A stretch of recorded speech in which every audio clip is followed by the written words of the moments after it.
Oi pessoal, eu estou aqui na Estação Experimental de Citricultura em Bebedouro, tá? Amanhã vai ter um dia de campo que a Cycrop vai participar, organizado pela Universidade Unifafib, aqui de Bebedouro. Eu vou mostrar mais ou menos como está ficando o local, certo? Aqui vocês podem ver uma estação meteorológica e logo do lado dela tem uma tenda, é onde que acabou de ser feita a tenda aqui da Cycrop. E andando por aqui, por essa área, eu pude conhecer uma pessoa muito legal, que é o Rodolfo Nunes. Ele é um exemplo de garra e de esforço. Ele é um aluno de 23 anos da Unifafib, no curso de Engenharia Agronômica. E ele está fazendo uma preparação aqui da exposição desses milhos, que é um milho transgênico, que foi plantado num modo conservacionista, em consórcio com outras culturas, nesse caso em consórcio com a braquiária. E Rodolfo, aqui foi em consórcio com o que essa outra atrás de você? Essa foi com braquiária e essa daqui foi com o que? Bom, aqui no caso, a agricultura conservacionista, né? A gente tem vários modelos. Nós temos o modelo Barreirão, sistema Barreirão, sistema São Mateus, sistema Santa Fé e o sistema Santa Brígida. No caso aqui, nós temos o sistema São Mateus, que é o quê? O consórcio entre milho e uma gramínea. Seria aqui a braquiária, certo?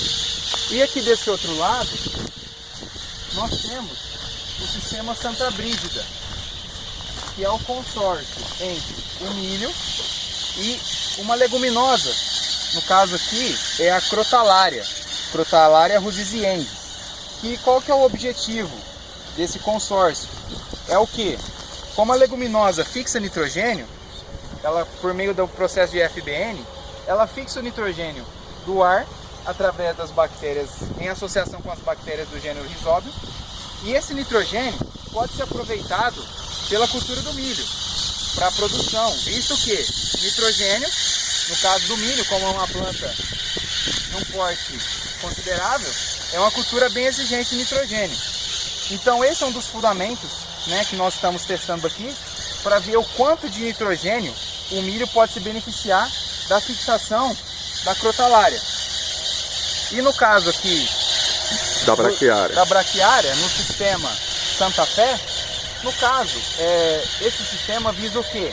A produção de grãos e a produção de uma pastagem de qualidade em uma menor área, em uma mesma área, né? Ou seja, você pode ter a produção tanto de grãos e depois dos grãos você tem uma pastagem de qualidade que o produtor pode tirar vantagem de produzir carne e leite, né, numa mesma área, aproveitando aí, né, otimizando a produção dele numa mesma área. No caso aqui... Deixa eu te fazer uma pergunta, isso pode ser feito desde o pequeno produtor ao grande produtor ou tem restrições? É mais para um tipo de produtor do que para outro? Olha, os sistemas conservacionistas, geralmente como eles são feitos, né, para produção em menor área, os produtores menores e médios produtores podem tirar maior benefício desse sistema, né? Uma vez que grandes produtores, como é um sistema mais complexo que envolve um maior número de culturas na mesma área, por exemplo, uma gramínea, que é no caso do milho, com a braquiária também, que é uma gramínea, e nesse caso, que é a leguminosa com o milho, é um sistema um pouco mais complexo, envolve uma logística, uma preparação, né, um planejamento maior. Então, por conta disso, tendo uma área muito grande, dificulta mais.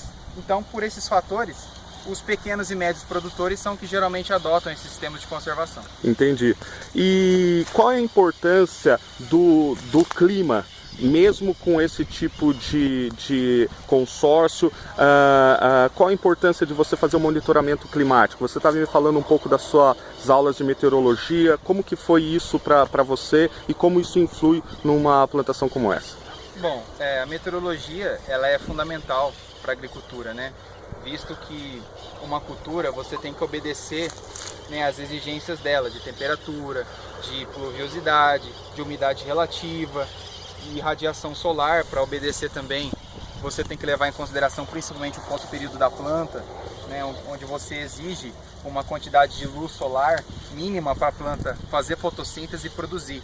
No caso, a meteorologia é uma matéria, é uma ciência muito, praticamente, como se fosse seria a base da agricultura, né? Sim. Porque sem a meteorologia, você não teria noção nenhuma de qual a época correta de fazer semeadura, qual os manejos, os tratos culturais, até o espaçamento, né, de você usar na lavoura pode ser influenciado pela meteorologia. Uhum. No caso, qual a melhor época de plantio? No caso, déficit hídrico, questão de transpiração, evapotranspiração da planta. A planta está perdendo água. Quanto que ela evapotranspirou? Sim. A partir de algumas equações, né? Por exemplo, a equação de Pennemonte, que você consegue, de forma direta, medir a evapotranspiração da planta, você conseguir repor essa água através do sistema de irrigação. A meteorologia agrícola é uma ciência extremamente importante para a agricultura, pensando nisso. Questão também de zoneamento climático, quais as condições ideais para você fazer a implantação da cultura. E uma pergunta para a gente finalizar, você acha que hoje, para o produtor, ter uma estação meteorológica é um luxo ou já se transformou numa necessidade, algo que realmente pode acabar dando retorno para ele? Bom, na minha opinião é essencial ter uma estação meteorológica. Por quê? Até questões simples, por exemplo, de você aplicar um defensivo ou você fazer uma aplicação de calagem, uma estação meteorológica, por exemplo, te fala, por exemplo, velocidade do vento, umidade relativa. São dados assim, extremamente importantes que vão influenciar diretamente no manejo. Sim. Por exemplo, uma velocidade do vento assim, acima de 8 km por hora. Você estiver fazendo uma calagem com um calcário extremamente fino, com uma PRNT 100%, por exemplo, vai te prejudicar muito, porque a deriva vai ser muito grande, né? Em vez de você estar fazendo a calagem no seu terreno, você vai estar acabando fazendo calagem nos terrenos vizinhos. Explique isso um pouco melhor, em termos mais simples, para o produtor que está escutando esse vídeo e que não entende muito dessa questão de deriva e de calagem. De calagem é muito comum já, mas esses termos técnicos que você usou para o produtor que às vezes não sabe o que está começando.